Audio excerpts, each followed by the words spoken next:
Assalamualaikum warahmatullahi wabarakatuh. Selamat pagi anak-anakku sekalian semuanya. Selamat pagi ayah, selamat pagi mama, selamat pagi anandaku sekalian semua.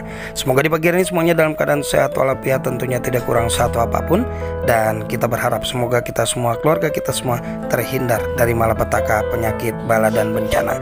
Baik anak-anak sekalian, sebelum mulai pembelajaran pada kesempatan pagi hari ini, marilah sama-sama kita berdoa. Semoga pelajaran kita berjalan dengan baik dan lancar.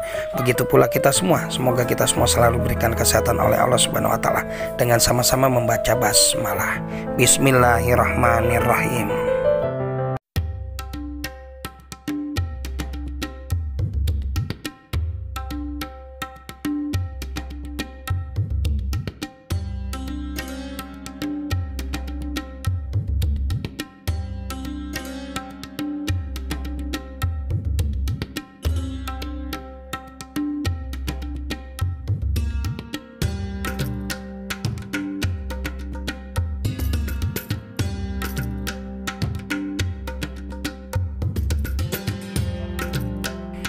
Baik anak-anakku sekalian, minggu yang lalu kita telah membahas hijrah sahabat ke Habasyah yang pertama dan hijrah sahabat ke Habasyah yang kedua.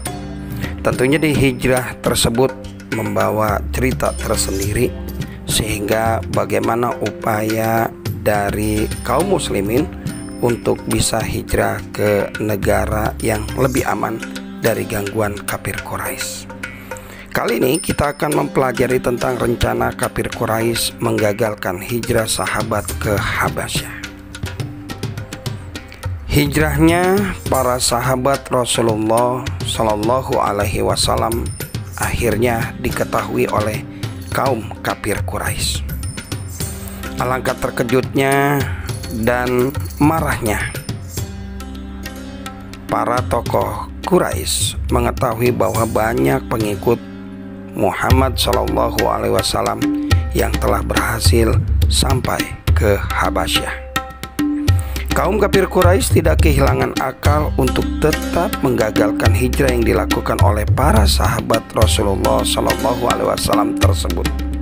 Mereka mengatur siasat licik untuk menggagalkan hijrah para sahabat ke Habasyah. Setelah melakukan perundingan, para tokoh Quraisy sepakat akan mengutus utusan mereka, yaitu Amr bin As sebelum masuk Islam dan Abdullah bin Rabi'ah untuk menemui Raja Negus di Habasyah. Kedatangan utusan kafir Quraisy juga sambil membawa berbagai hadiah yang cukup banyak untuk Raja Negus. Tujuannya agar Raja Negus tertarik dengan hadiah tersebut dan mempercayai fitnah yang akan disampaikan oleh utusan Quraisy tentang para sahabat Rasulullah SAW yang telah datang ke Habasyah. Singkat cerita, sesampainya di Habasyah, utusan kafir Quraisy menemui Raja Negus.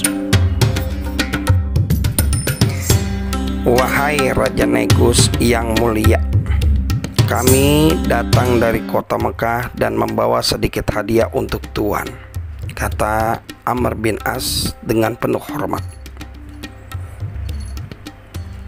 Ada apakah maksud kedatangan kalian ke negeriku ini? Tanya Raja Negus. Kami datang untuk menjemput para pemberontak dari Mekah yang telah datang ke negeri Anda. Mereka adalah orang-orang yang telah membuat kejahatan di Mekah, dan mereka datang ke negeri Tuan untuk merebut kekuasaan Tuan. Oleh karena itu, kami datang untuk meminta Tuan agar mengusir dan memulangkan mereka kembali ke Mekah, jawab Amr bin As dengan penuh fitnahan kepada para sahabat Rasulullah Shallallahu Alaihi Wasallam. Rupanya Raja Negus tidak terhasut oleh fitnah yang disampaikan oleh utusan kafir Quraisy. Selama ini Raja Negus tahu jika para sahabat Rasulullah Shallallahu Alaihi Wasallam yang telah datang ke Habasyah adalah orang-orang yang baik dan tidak pernah mengacau di negerinya. Dengan tegas Raja Negus membantah apa yang disampaikan oleh Amr bin As. Aku rasa para pendatang itu bukan orang jahat. Mereka orang-orang baik, dan buktinya selama 3 bulan ini mereka tidak mengganggu ketentraman. Mereka diterima cukup baik oleh rakyatku. Aku tidak memenuhi permintaan kalian, kata Raja Negus dengan bijak. Melihat Raja Negus tidak terhasut fitnahan, utusan Quraisy tidak putus asa. Mereka kembali bersilat lidah dan memfitnah para sahabat Rasulullah di hadapan Raja Negus. Wahai Tuan Raja, mereka memang awalnya berbuat baik, tapi lama-kelamaan pasti akan mengganggu ketentraman rakyat Tuhan. Tahukah Tuhan bahwa mereka datang dengan membawa agama baru? Mereka pasti akan membujuk rakyat Tuhan untuk mengikuti agama mereka. Bahkan mereka tidak mempercayai jika Nabi Isa itu adalah anak Tuhan. Kalau Tuan Raja tidak percaya, Tuhan bisa memanggil mereka, kata Abdullah bin Rabi'ah meyakinkan. Raja Negus berdiam sejenak. Timbul rasa kekhawatiran dalam hatinya jika rakyatnya yang beragama Nasrani akan memeluk Islam. Baiklah, kalau begitu aku akan memanggil mereka dan menanyakan tentang ini, kata Raja Negus yang mengikuti saran utusan Quraisy. Tidak beberapa lama dipanggil para sahabat yang telah datang ke Habasyah ke istana Raja Negus. Sang raja yang adil dan bijaksana kemudian menanyakan kepada para sahabat tentang Nabi Isa dan keyakinan umat Nasrani. Pertanyaan Raja Negus dijawab oleh Ja'far bin Abi Thalib yang mewakili rombongan kaum muslimin. Jawaban Ja'far diabadikan Allah Subhanahu wa Ta'ala dalam firman-Nya, surat An-Nisa ayat 171, yang artinya, wahai ahli kitab, janganlah kamu melampaui batas dalam agamamu, dan janganlah kamu mengatakan terhadap Allah kecuali yang benar. Sungguh Al-Masih Isa putra Maryam itu adalah utusan Allah dan yang diciptakan dengan kalimatnya yang disampaikannya kepada Maryam dan dengan tiupan ruh darinya. Maka berimanlah kepada Allah dan Rasul-Nya, dan janganlah kamu mengatakan Tuhan itu 3. Berhentilah dari ucapan itu. Itu lebih baik bagimu. Sesungguhnya Allah Tuhan yang Maha Esa, Maha Suci Dia dari anggapan mempunyai anak. Miliknya lah apa yang ada di langit dan apa yang ada di bumi, dan cukuplah Allah sebagai pelindung. Quran surat An-Nisa ayat 171. Ja'far bin Abi Thalib adalah seorang sahabat yang cerdas dan pandai berdiplomasi. Dia juga dikenal dengan santun dan bijak. Jawaban Ja'far bin Abi Thalib yang santun dan bijak serta sikapnya yang tetap menghormati Raja Negus tidak membuat Raja Negus sakit hati. Akhirnya Raja Negus yang bijaksana dan adil memutuskan untuk tetap menerima kaum muslimin menetap di Habasyah. Bagi Raja Negus, kedatangan kaum muslimin tidak membuat kekacauan di negerinya. Meskipun agama yang dibawanya berbeda dengan rakyat Habasyah yang beragama Nasrani, justru rakyat Habasyah senang dengan kehadiran kaum muslimin yang ramah dan santun. Utusan kafir Quraisy akhirnya kembali ke Mekah dengan kegagalan. Mereka juga membawa kembali hadiah yang dibawa untuk Raja Negus. Dari kisah ini kita dapat melihat semangat para sahabat untuk tetap melaksanakan perintah Allah Subhanahu wa Ta'ala dengan cara berpindah dari negeri yang tidak aman dalam beribadah seperti Mekah pada saat itu ke Habasyah yang aman.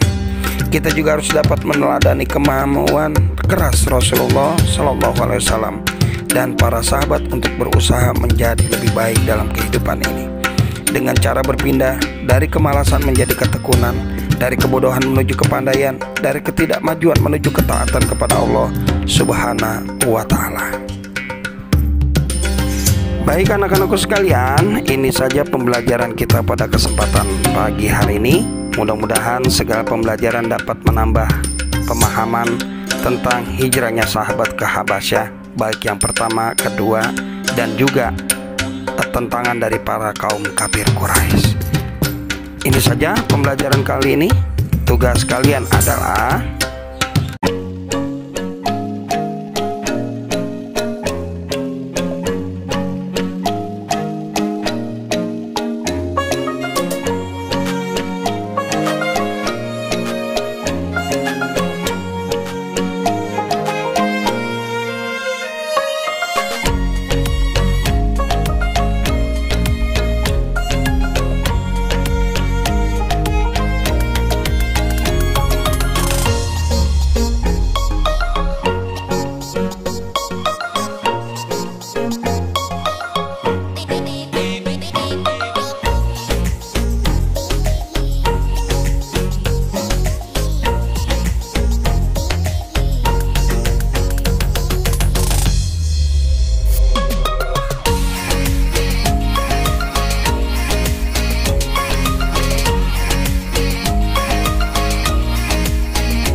Baik anak-anakku sekalian, ini saja pembelajaran kita pada kesempatan pagi hari ini. Tentunya jawaban pengen tunggu.